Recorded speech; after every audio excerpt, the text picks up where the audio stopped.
बिस्मिल्लाहिर्रहमानिर्रहीम। अस्सलाम वालेकुम नाज़रीन, मैं हूं आसिम नसीर और आप देख रहे हैं हमारा यूट्यूब चैनल आसिम सीरीज। नाज़रीन, मेरे साथ मौजूद है मशहूर और मारूफ ज़ोडिक कंसल्टेंट सैयद हैदर जाफरी साहब, जिनका व्हाट्सएप नंबर हमारी स्क्रीन पर मौजूद है। अगर आपको रब्ता करना है तो नीचे दिए गए नंबर पर रब्ता कर सकते हैं।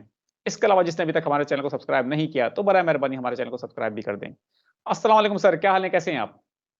वालेकुम अस्सलाम भाई, अल्हम्दुलिल्लाह, अल्लाह का बेइंतहा करम है, मालिक की करम नवाज़ी है, करोड़-करोड़ शुक्र है उसका।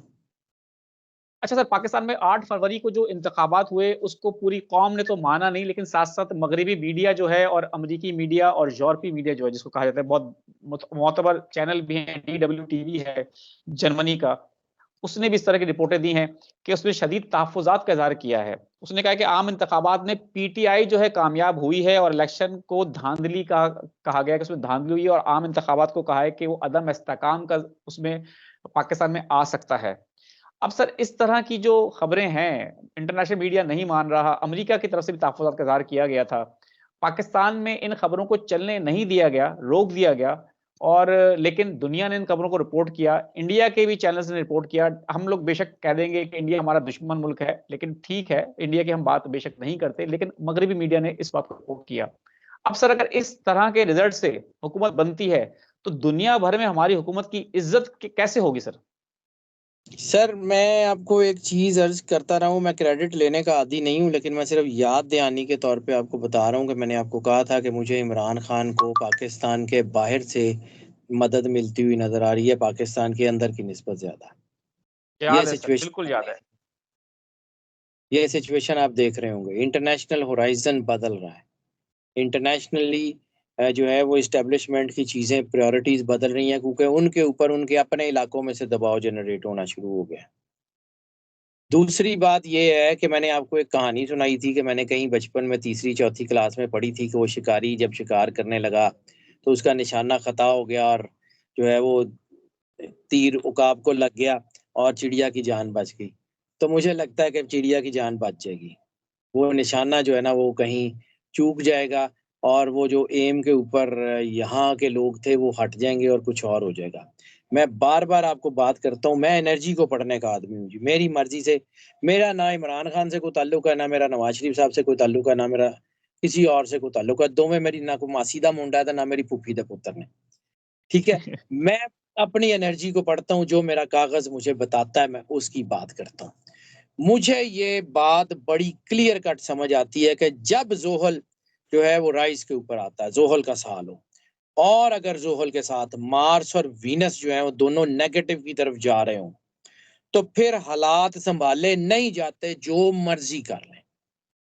पाकिस्तान में मार्च में मुझे ये चीज़ें बनती हुई नज़र आ रही हैं, वीनस, मार्स और सैटर्न।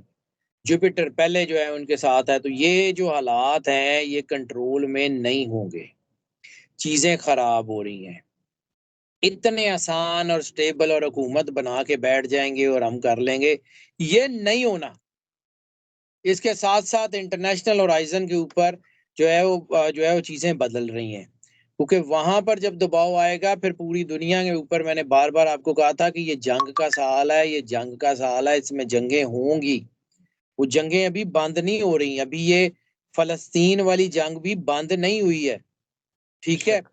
अभी यमन वाली जंग जो है उसमें थोड़ा-सा अगर सुकून आया है, तो वो बंद नहीं हुई है, चिंगारियाँ बुझी नहीं हैं। अभी साउथ चाइना सी जो है उसकी चिंगारियाँ अभी बुझी नहीं है, सुकून में थोड़ा-सा है। रशिया वाली वॉर अभी खत्म नहीं हुई है, ये बढ़ेगी। ये सारी दुनिया इस वक़्त जो है ना वो किसी और तरफ बिज़ी होने जा रही है, तो ये ऑटोमैटिकली ये मसले तो इनके हाथ से निकल जाएँगे। और चीज़ें सँभालनी मुश्किल हो जाएँगी। रह गई बात क्रेडिबिलिटी की थी सर, क्रेडिबिलिटी जो है ना वो किसी भी मुल्क में अवाम की क्रेडिबिलिटी के साथ होती है। जैसे आप बहुत सारे मुल्क हैं अफ्रीका के या बहुत सारे ऐसे मुल्क हैं जहाँ पे जो है वो डिक्टेटर्स बैठे हुए हैं या आप समझ लें कि सेमी डिक्टेटर्स बैठे हुए हैं। तो उनकी क्या क्रेडिबिलिटी है? वो ऐसी है। अवाम साथ हो तो डिक्टेटर के साथ भी अगर अवाम साथ है ना, तो हुकूमत स्टेबल होती है। अवाम बड़ी अहम चीज़ है। और वो जो कहते हैं कि जो है वो आवाज़े खल्क नकारा खुदा, तो इस वक़्त जो आवाज़े खल्क का नकारा है अगर उसके आगे कोई खड़ा होने की कोशिश करेगा तो he will face the music. This is nature's law. ये मेरे लिए नहीं बदलता, ये आपके लिए नहीं बदलता, ये किसी एक बंदे के लिए जो है ना वो स्पेसिफिक नहीं बदलता। नेचर्स लॉ तो भाई नबियों के लिए बाद औक़ात नहीं बदलता। मौजज़ा हो जाए तो और बात है, वरना नेचर्स लॉ में तो माफ़ी नहीं है। कायनात का सबसे बेरहम लॉ जो है वो नेचर्स लॉ है। उसमें किसी की माफ़ी नहीं है। कोई किसी का लिहाज़ नहीं करता। वो नूह अलैहिस्सलाम के बेटे का लिहाज़ नहीं करता, तो बाकी तो बहुत दूर की बात है। नेचर्स लॉ जो है ना वो दैट इज़ समथिंग एल्स। और नेचर्स लॉ ने जिस वक़्त अपना फैसला सुनाया, कुछ नहीं बचेगा। अभी भी वक़्त है। अगर हमारी कौम ने बहैसियत कौम खड़े होना सीख लिया, जो कि काफ़ी हद तक सीख लिया है, तो फिर दुनिया की कोई ताकत इनको रूल नहीं कर सकती। फिर पाकिस्तान वही इस्लाम का किला बनेगा। वैसे तो बनना ही बनना है, ये पक्की बात है। लेकिन एक चीज़ मैं और भी जानता हूँ कि कुर्बानी हमेशा पाक खून की होती है। तो ये जितनी कुर्बानियाँ हो रही हैं, जितने शहादतें हो रही हैं, जितने लोग मुश्किलात का शिकार हैं, इसका सिला अल्लाह ने देना है। इसका सिला किसी इंसान ने नहीं देना। बिल्कुल नेचर ठीक हैज़ है। Its own plan, Allah has his own plans. Allah will never leave these people alone. अच्छा सर, आपने हमारे साथ एक पहले व्लॉग किया था, उसमें आपने कहा था कि ये जो है सैटर्न जो है अवाम का साल है, ये इंसाफ का साल है। सर, हमने अवाम का साल तो देख लिया। 8 फरवरी को अवाम भरपूर तरीके से निकली और उन्होंने अपने जो पसंदीदा लीडर हैं, चाहे वो बेशक अब इमरान खान उस वक़्त कौम के लीडर बने हुए हैं। हम किसी पार्टी को सपोर्ट नहीं कर रहे। हम बिल्कुल फैक्ट्स पे बात कर रहे हैं कि उन्होंने अपने लीडर को वोट डाला और पूरे मुल्क में हमने देखा कि पाकिस्तान तहरीक-ए-इंसाफ ने कामयाबी जो है उसकी एक अज़ीम, मैं तो समझता हूँ, रिवायत कायम की कि पाकिस्तान की हिस्ट्री में पहली दफ़ा ऐसा हुआ है कि लोगों ने बगैर पैसे खर्च किए कौमी असेंबली की सीटें जीती हैं, वरना आप जानते हैं सर कि करोड़ों रुपए का खर्चा होता है इसमें। और केपी ने कभी तारीख में ऐसा नहीं हुआ कि दूसरी बार किसी को जिताया हो। 2013 के बाद से आज तक पाकिस्तान तहरीक-ए-इंसाफ केपी में हुकूमत बनाती चली आई है और उसने इस दफ़ा तो पहली 2 हुकूमतों का रिकॉर्ड तोड़ दिया है, क्लीन स्वीप कर दिया है। तो सर, अवाम ने तो ये साल हमने देख लिया, अवाम का साल है, इंसाफ का भी साल है। हमने अवाम वाला तो देख लिया कि 50% ये बात क्लियर हो गई। इंसाफ के हवाले से बता दें कि ये साल इंसाफ का भी होगा? सर क्लींजिंग तो हो रही है ना हर जगह से, हर जगह पे क्लींजिंग हो रही है, तो जहाँ तक क्लींजिंग हो रही है तो फिर हो जाएगा। इंसाफ 2 तरह होते हैं कि एक आपकी अदालतें इंसाफ ना दें, तो फिर अल्लाह की अदालत तो इंसाफ करती करती है। तो बेहतर ये है कि हम अपने गिरेबान में देख लें, हम अपने अदालती निज़ाम को बेहतर करने की कोशिश कर लें, वरना अल्लाह ने इंसाफ किया तो फिर वहाँ ना कोई वकील होता है और ना कोई झूठी गवाही चलती है, ना कुछ होता है। यहाँ पर अगर आप कर सकते हैं तो कर लें। अभी भी शायद जो है ना वो पूरी तरह ये चिंगारी बुझी नहीं है। लेकिन जो जैसी किरदार की बात है तो भाईजान वो अल्लामा मोहम्मद इकबाल का एक शेर मुझे याद आ गया, उनकी किताब में साखीनामा में एक है कि बुझी इश्क की आग अंधेर है, मुसलमान नहीं राख का ढेर है। तो ये भाईजान अब राख के ढेर ही हैं, अल्लाह करे इन राख के ढेर में कुछ चिंगारी बची हो, तो शायद दोबारा रोशनी हो जाए। नहीं हुई तो फिर कुदरत तो करेगी, फिर नेचर तो अपना रास्ता बनाएगी, फिर फितरत ने तो अपना काम करना ही करना है। इससे पहले कि अल्लाह की लाठी चले, हमें अपनी लाठी चला लेनी चाहिए। हमें अपना इंसाफ का निज़ाम ठीक कर लेना चाहिए। हारती हुई कौमें भी अगर उनके अंदर इंसाफ हो ना तो वो जीत जाती हैं। बिल्कुल सही वो बात है। विंस्टन चर्चिल का है कि हमारी अदालतें इंसाफ दे रही हैं तो फिर हमें कोई नहीं गिरा सकता। तो सर हमारी अदालतें इंसाफ ही नहीं दे रही तो फिर हमें सबने गिराना ही है ना, फिर ऐसे ही है। बिल्कुल सही बात है। बिल्कुल सही बात है सर। और इस पे मौला अली का भी कौल है इसी हवाले से सर, इंसाफ की अदालतों के हवाले से कि एक ज़ालिम की हुकूमत तो जा सकती है लेकिन नाइंसाफ़ी की हुकूमत नहीं चल सकती। कुफ्र की हुकूमत चल सकती है, कुफ़्र की ज़ुल्म हुकूमत की कुफ़्र की हुकूमत चल सकती है और ज़ुल्म की हुकूमत नहीं चल सकती। बिल्कुल मौला अली का कौल है सर ये। अच्छा है ना, अच्छा पंजाबी में एक कहावत है कि अत खुदा दा वैर हुंदा है, ते अत ते चुकी है। बिल्कुल, बिल्कुल, बिल्कुल। अच्छा सर, इमरान खान के हवाले से हम सवाल करेंगे कि खान साहब को बड़ी तादाद में वोट पड़े। अब आपको क्या लगता है, अवाम ने अपना फैसला सुना दिया है कि कौम का अगर कोई लीडर है तो वो इमरान खान है। अच्छा, लेकिन कुछ इस तरह की खबरें चली अभी 1 आध दिन में कि खान साहब की रिहाई के हवाले से कहा जा रहा था कि अदालतें जो हैं उनको ज़मानतें दे रही हैं, रिहाई के भी इम्कानात पैदा हो गए हैं। आपको क्या लगता है कि रिहाई के हवाले से जो खबरें चली थी उसमें कोई इस तरह के आपको उनके ज़ायचे में नज़र आ रहा है कि मुस्तक़बिल में कोई उनकी रिहाई के हवाले से? मुझे फौरी तौर के ऊपर मुझे आईके की रिहाई नजर नहीं आ रही। मैं बिल्कुल सीधी बात करता हूँ जी। और हाँ, होगी, ये मुझे पता है। आई एम 100% कन्विंस्ड कि IK is coming, IK is coming and IK would be the premier of Pakistan. Time लग सकता है, लेकिन होगा वही। अच्छा, बिल्कुल ठीक है। अच्छा सर, इसके अलावा एक सवाल हमारा ये है कि जो हुकूमत बनने जा रही है, पाकिस्तान पीपल्स पार्टी और नून लीग जो है वो हुकूमत बना रही हैं। अब इस हुकूमत के हवाले से क्योंकि पहले जो 16 माह की हुकूमत हुई थी वो पीडीएम की हुकूमत थी, अब ये भी पीडीएम का ही एक तसलसल है, पीडीएम 2 जिसको कह रहे हैं लोग कि पीडीएम 2 है। उस 16 माह की हुकूमत में तो सर अवाम की चीखें निकल गई थी। आपको क्या लगता है नवाज शरीफ साहब जो हैं अब वो आ चुके हैं वापस, कुछ इसमें डिफरेंट होगा या ये भी वैसे ही कारकर्दगी होगी? अवाम की सिर्फ चीखें निकली थी, अब अवाम मरीख पे पहुंच जाएगी इंशाल्लाह। सर कारकर्दगी कुछ बेहतर नहीं होगी इस दफा, क्योंकि रिलीफ मिलने के इम्कान तो कह रहे थे कि हम देंगे 300 यूनिट फ्री बिजली देंगे। सर मैंने आपको एक अर्ज की, मैंने अभी थोड़ी देर पहले शायद अर्ज की थी, अगर नहीं की तो किसी और वीडियो में शायद की होगी, कि मुझे 2026 मार्च से पहले पाकिस्तान में पॉलिटिकल स्टेबिलिटी नज़र नहीं आ रही। और इस वक्त पाकिस्तान के जो पॉलिटिकल जो है वो पॉलिटिकल नहीं, इकोनॉमिकल स्टेबिलिटी की बात करूं, पॉलिटिकल स्टेबिलिटी कम से कम नवंबर 2024 तक उन बिल्कुल नज़र नहीं आ रही। और 2026 मार्च तक इनकी इकोनॉमिकल स्टेबिलिटी नज़र नहीं आ रही। और इकोनॉमिकल स्टेबिलिटी में अभी मैं आपको बिल्कुल क्लियर कट कह रहा हूं कि मार्च, अप्रैल, मई और ख़ास तौर के ऊपर अगर आप देखिएगा second half of the 2023 Pakistan के इकोनॉमिक सिचुएशंस इंतहाई इंतहाई इंतहाई ख़राब होने जा रही हैं। मैं ये ऐसे ही नहीं कह रहा हूँ, मुझे एनर्जी पे नज़र आ रहा है। मुझे नज़र आ रहा है कि यहाँ क्या हालात होने जा रहे हैं। मैं आपको डरा नहीं रहा हूँ, लेकिन इस वक़्त अगर इनको चेक ना किया गया, इनको ना ये कैटर किया गया, तो फिर एक तरफ तो हमारे बॉर्डरों के ऊपर जंग हो रही होगी और एक तरफ हमारे गलियों में, चौराहों में जंग हो रही होगी, छोटी-छोटी चीज़ों के ऊपर।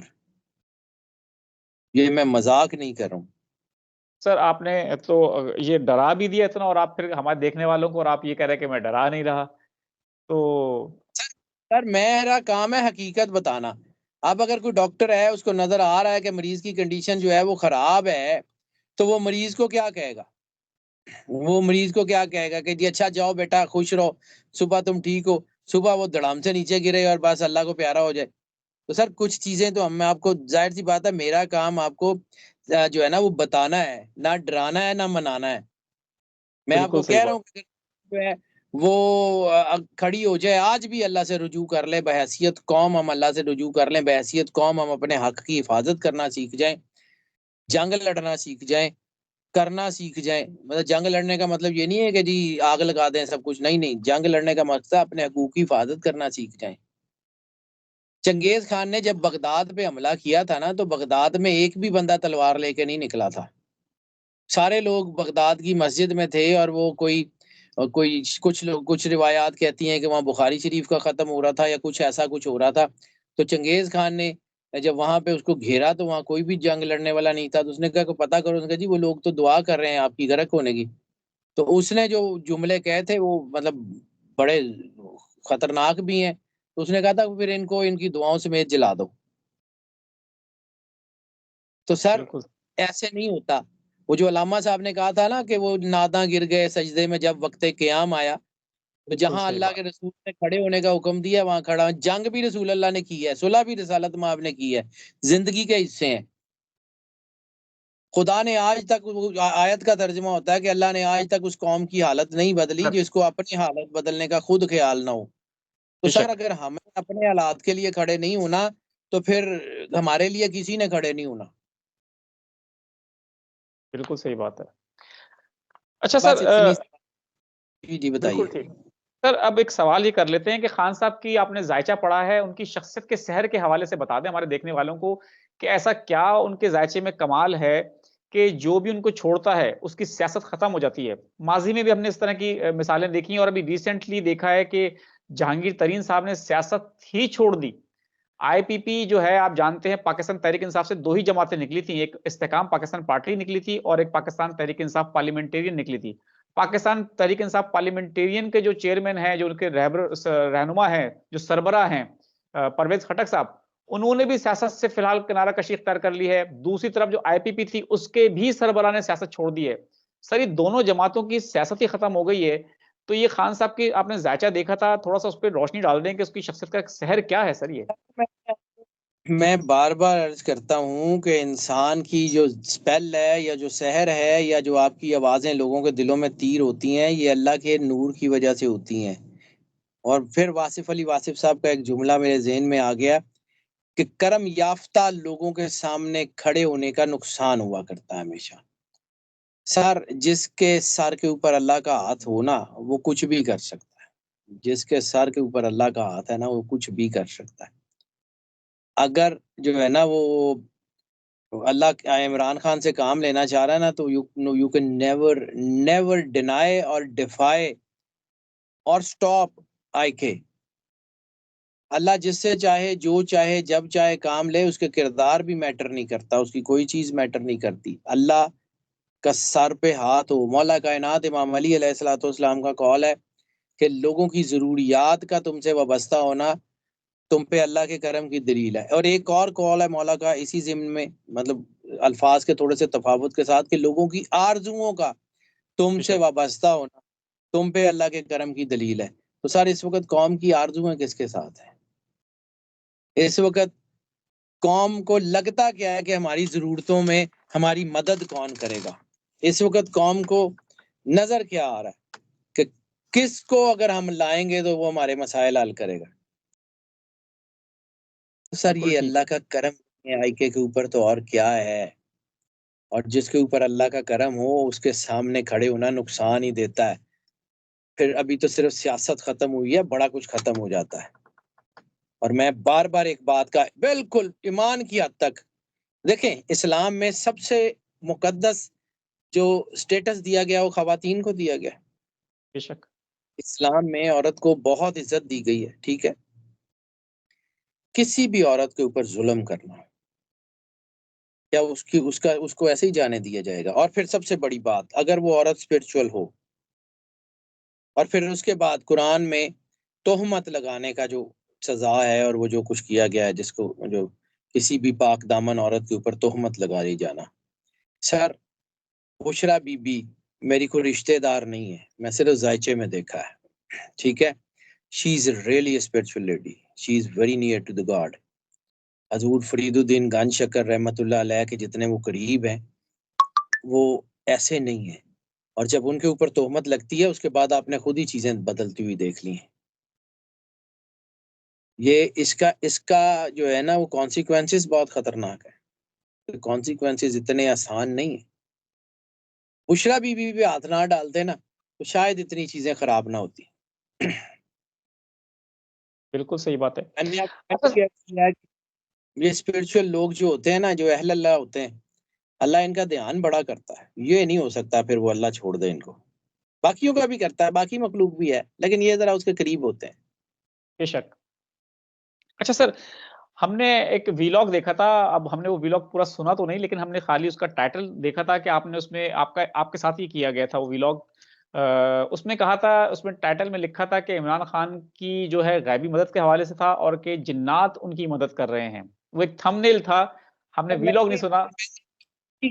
मैंने कभी भी ना जिन्नात का जिक्र किया, ना मुझे मतलब आता है, ना मेरे पास कोई मौकल है। मैं तो साइंस का आदमी हूँ, मैं एनर्जी पढ़ता हूँ।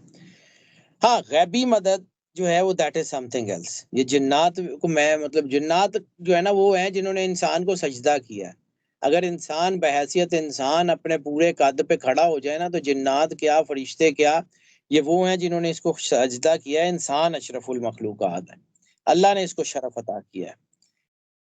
स्पिरिचुअल पावर्स वो खास डेडिकेटेड पावर्स होती हैं जो अल्लाह डिप्लॉय करता है। अल्लाह किसी से भी काम ले ले। अल्लाह अबाबीलों से हाथी मरवा लेता है। अल्लाह जो है वो नमरूद को मच्छर से मरवा लेता है। अल्लाह की बनाई हुई, भेजी हुई कोई भी ऐसी ताकत जो किसी की हिफाजत के लिए खड़ी हो, that is the spiritual power. मैंने बारहा आपसे जिक्र किया कि मैंने अपनी ज़िंदगी में को 15-16 साल मुझे प्रोफेशनली ये काम करते हो गए हैं। उसके अलावा मेरी पढ़ाई, जितने मैंने जितने साल पढ़ा, वो सारे मिला लें तो जिंदगी का बड़ा लंबा अरसा मैंने यही फील्ड जो है ना इसमें काम किया और पढ़ा है। ठीक है, मैंने अपनी जिंदगी में आईके जैसा जायचा दूसरा देखा ही नहीं है, दूसरा कोई ऐसा देखा ही नहीं है। दो चीजें आईके के जायचे में बहुत यूनिक है, बहुत यूनिक है। एक,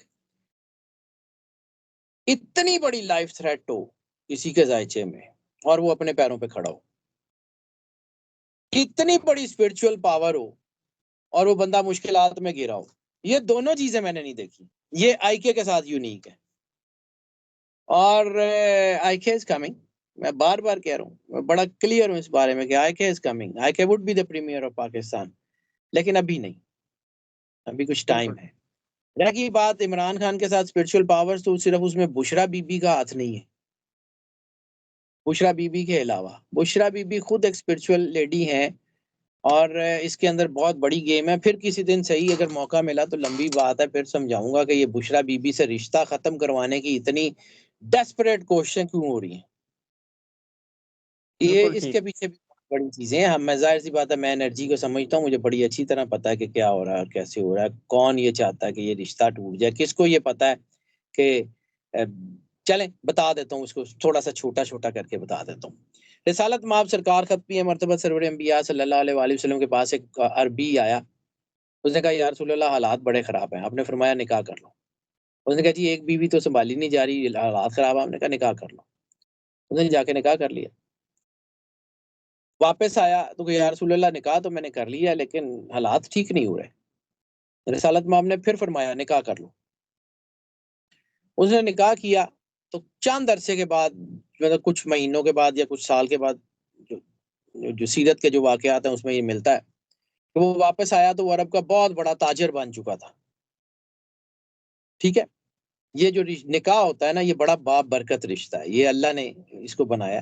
रिसालत माब सरकार खत्मी है मरतबत सरवर अंबिया सल्लल्लाहु अलैहि वसल्लम ने फरमाया, निकाह सुन्नती, तो निकाह मेरी सुन्नत है। फमन रगीबान सुन्नती फलैसा मिन्नी, के जिसने इस चीज से एराज किया वो हम में से नहीं। ठीक है, ये निकाह बाजुकात इंसान को रास आता और बाजुकात नहीं आता। जमाइमा खान के साथ जब आईके का निकाह हुआ था, बहुत उरूज मिला था, बहुत ऊपर गया था। शौकत खानम वाली कैंपेन उसी दौरान चल रही थी सारी। ठीक है, फिर किसी ने, किसी सियाने ने, क्योंकि मैं तो बड़ा आम सा आदमी हूँ जी, मेरी फील्ड में बहुत सारे सियाने लोग हैं जो बहुत सारे बड़े बड़े लोगों को जाके कान में पट्टियां पढ़ाते हैं कि ये करवा लें। उस वक्त भी डिलिबरेटली कोशिश करके इसका निकाह तुड़वाया गया था, किन हालात में तुड़वाया गया, वो निकाह तुड़वाया गया था। उसके बाद फिर आईके के साथ मुश्किलात का एक शुरू हुआ। उसके बाद दूसरी शादी आईके को रास ही नहीं आई। तीसरी शादी आईके को रास आई और आईके की फ्लाइट बड़ी तेजी से ऊपर की तरफ गई। और वो तीसरी शादी, चूंकि इसको रास है और बहुत सारे लोग बहुत सियाने हैं, मैं तो खैर अल्लाह मुझे कभी सियाना करे ही ना जी, मैं बड़ा उसकी पनाह में, मैं आम सा आदमी ठीक हूँ। तो बहुत सारे सियाने हैं जो बड़े बड़े लोगों को कहते हैं कि जी ये निकाह तुड़ा दो, खानदी एनर्जी खत्म हो जाएगी। तो एनर्जी ऐसे खत्म नहीं होती। इसलिए ये डिलिबरेट कोशिशें हो रही हैं कि किसी भी तरह, किसी भी तौर पे इसका निकाह तोड़वाया जाए ताकि ये अकेला हो। तो उसने होना नहीं है जी, ना ਉਹਦਾ घर टुटदा जे, ते ना अल्लाह ਉਹਨੂੰ ਐਸਲੇ ਛੱਡਣ ਦੇ मूड 'ਚ ਹੈਗਾ ਜੇ। आप अल्लाह को समझा नहीं सकते, अल्लाह को मजबूर नहीं कर सकते। अल्लाह ने जिससे जो काम लेना हो वो लेके रहता है, और जिससे अल्लाह ने काम लेना हो ना, उसके सामने आने वाले तबाह व बर्बाद कर दिए जाते हैं। This is for sure, nature का कानून यही कहता है। हमारी मर्जी से कुछ नहीं होता, हमारे कहने से कुछ नहीं होता, होता सिर्फ और सिर्फ अल्लाह की मर्जी से, और बस दैट्स इट।